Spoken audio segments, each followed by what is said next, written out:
বিগত আওয়ামী লীগ সরকারের সময়ে গুমের ঘটনায় মানবতা বিরোধী অপরাধের ২ মামলায় সাবেক প্রধানমন্ত্রী শেখ হাসিনা ও তার প্রতিরক্ষা উপদেষ্টা মেজর জেনারেল তারিক আহমেদ সিদ্দিকসহ ৩০ জনের বিরুদ্ধে গ্রেফতারি পরোয়ানা জারি করেছে আন্তর্জাতিক অপরাধ ট্রাইব্যুনাল ১।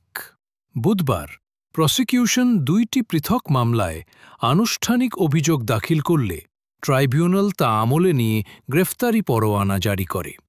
একটি মামলায় র্যাবের টিএফআই সেলে, অন্যটিতে জেআইসি সেলে গুম ও নির্যাতনের অভিযোগ আনা হয়েছে।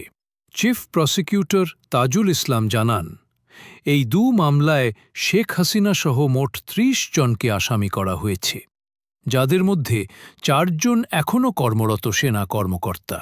আওয়ামী লীগ সরকারের ১৫.৫ বছরের শাসন আমলে মানবতা বিরোধী অপরাধে এখন পর্যন্ত ৩৫৭টি অভিযোগ ট্রাইব্যুনালে জমা পড়েছে, যার মধ্যে ১৪০টি গুমের অভিযোগ।